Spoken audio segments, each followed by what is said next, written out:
वर्षापासून हिरिरीनं काम केलं की भारतीय जनता पार्टीला त्यांची जागा दाखवायची, की खऱ्या अर्थानं शिवसेना कसबा मतदारसंघामध्ये किती आक्रमक आहे, संघटनात्मक बांधणी आमची किती चांगली आहे, हे आम्ही भारतीय जनता पार्टीला ह्या पोटनिवडणुकीच्या माध्यमातून दाखवून दिलं। गेली अनेक वर्षे हा विधानसभा मतदारसंघ भाजपकडे होता, त्यांच्या पक्षाचं युतीमध्ये आम्ही काम इमाने इतबारे केलं। शिवसेना प्रमुखांनी शिवसेनेची पुणे शहरातली स्थापना ही कसबा मतदारसंघातनं केली। अनेक नगरसेवक कसबा मतदारसंघातनं शिवसेनेचे होऊन गेले।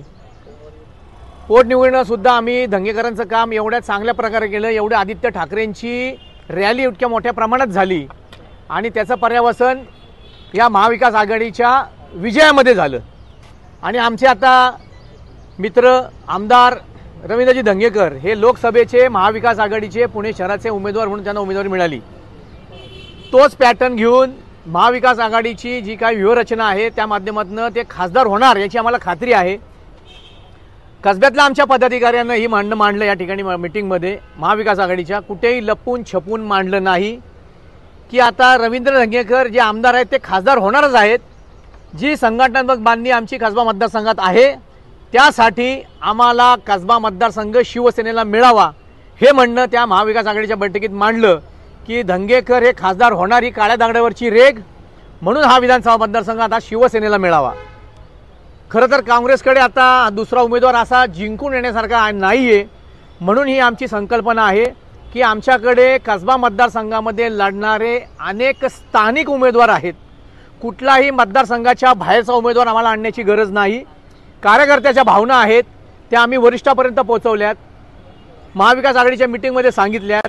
त्याच्यावर निर्णय हा मुंबईमध्ये शिवसेनेचे पक्षप्रमुख माननीय उद्धवसाहेब ठाकरे असतील, शिवसेना नेते संजय राऊत साहेब असतील, आमचे जिल्हा संपर्क प्रमुख सचिन भाऊ वाईर असतील, या विषयावर आजच्या बैठकीमध्ये मुंबईत चर्चा होईल की ही चर्चा लोकसभा झाल्यानंतर करायची का आधी करायची।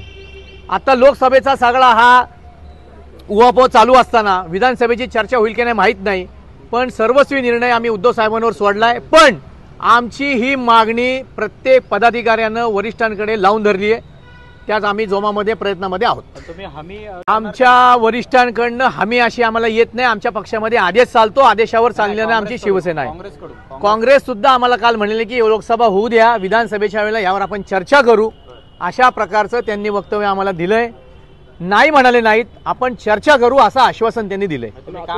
हमी मिळाल्याशिवाय आम्ही काम करणार नाही असे काही भावना कार्यकर्ते नाही, असं कुठल्याही कार्यकर्त्यानं कुठल्याही पदाधिकाऱ्यांनी असं वक्तव्य केलेलं नाही की आम्हाला अशी हमी दिल्याशिवाय आम्ही प्रचार करणार नाही, असं कुठलाही पदाधिकारी आमचं म्हणाल नाही। त्या मीटिंगला मी सुद्धा होतो आणि त्यानंतर सुद्धा आमची त्याच काँग्रेस भवनमध्ये फक्त शिवसेनेच्या पदाधिकाऱ्यांची बैठक झाली।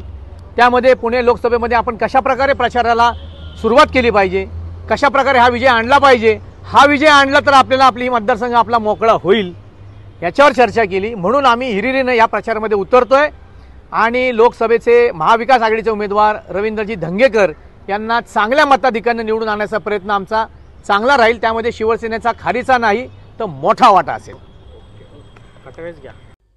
आमची व्हिडिओ बातमी आवडल्यास लाईक, शेअर आणि समांतर चॅनलला सबस्क्राईब करायला विसरू नका।